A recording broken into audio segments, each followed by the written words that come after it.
Ever reread an email like 14 times, afraid that just one wrong word was going to mess things up so badly that it was going to create a small international incident?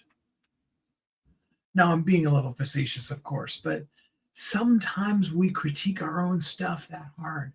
We go over it and we go over it and we edit it to the point where we've taken every bit of the heart and soul and the core and the you that is you, the us that is us, the thing that is the coolness that makes you so approachable, so exactly who you are and who you're meant to be, takes it completely out of that. Many people who have written a book and used, especially a traditional publisher, will tell you that they've experienced that at some point with their book. I can't even begin to tell you how many times I've heard people say, I'm so done. I was so excited with my book that I sent it back to the editor and it came back and they totally hated it. And worse than that is when they say, and it came back and they had completely re-edited it and it didn't sound like me at all. They had edited my voice completely out of it. And the worst of that whole thing and that's bad. That's horrible. Okay. Bad editor. Don't do that. But worse than that is when we do that to ourselves. When we second guess our own voice, our unique brilliance, our coolness, that amazing stuff that is you, we second guess it so much that we edit ourselves out of our own content. We go over the post, we go over the email, we edit, like this is part of why when I do the lives, I just put them out here. And if I sneeze or have to blow my nose or whatever in the middle of it, I leave that in there. I keep waiting to, when I'm looking at like YouTube shorts or something, see one of me having a sneezing fit and somebody making fun of me. I'm just waiting for that to happen. For those of you who want an idea now you can go back through all of my things and clip out that Steve sneezing and just totally have fun with me. Don't mind. It's all good. I appreciate it. Um, but we worry, am I too direct? Am I too rude? Am I needy? Am I emotional? Am I this? Am I that? And we just get so up in our head that what we end up doing is completely writing ourselves out of that. We get rid of all honesty. We get rid of all the emotion, all of the uniqueness that's you. We soften things. We over explain it. We go into too much detail. We don't go into enough. And it just sounds like we're droning on and on and on with no real passion and purpose. And because of that, all too often, myself included, okay, so don't feel picked on here because I do this to myself all the time.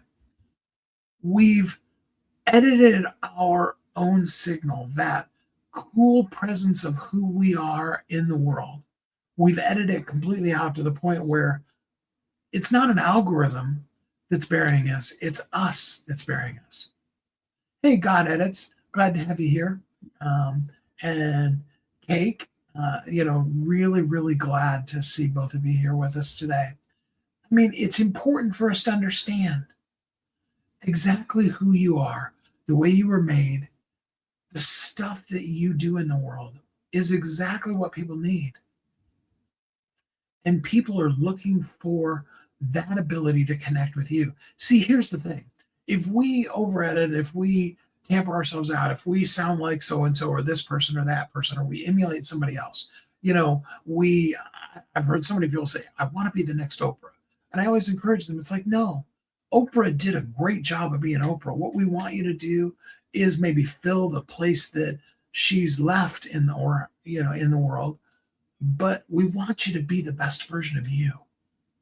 People are going to connect, and some people aren't, and that's okay. That's actually a bonus. But people are going to connect with us when we are who we are.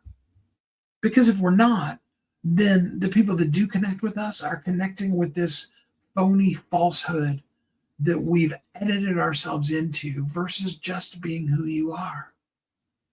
And the world, I can tell you absolutely, the world needs absolutely you. And there are far fewer people who are judging. I have a good friend of mine. She tells a story about a typo she made in her Facebook cover. And she was talking about how, she had hundreds of people, because she had a fairly big following. She was like, people were just flocking in and saying, "Oh, I loved what you wrote there." And then one person came up and said, "Hey, did you know there was a typo in your cover?" And she politely thanked them and also knew, and this is the important part of it, knew that that person wasn't her ideal client. Because your ideal client couldn't care less if you had a typo in every sentence. They need what you've got.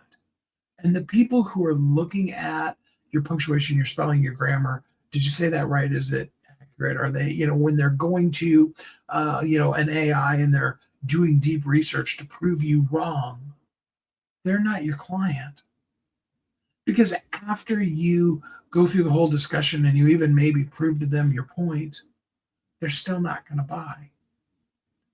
But the person who wants and needs what you've got, they're going to connect with exactly who you are and what you do. So let me ask you the question. Here's our discussion for the day. What's something that you massively overthink? And you do that, edit. You overthink it before you do it.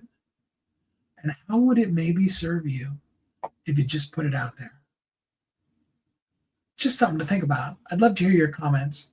Tell me the things you massively overthink. I hope you're happy, safe, warm, and loved, that you're having an amazing day. And then until we're together again next time, which is tomorrow, by the way, I hope you have a great week.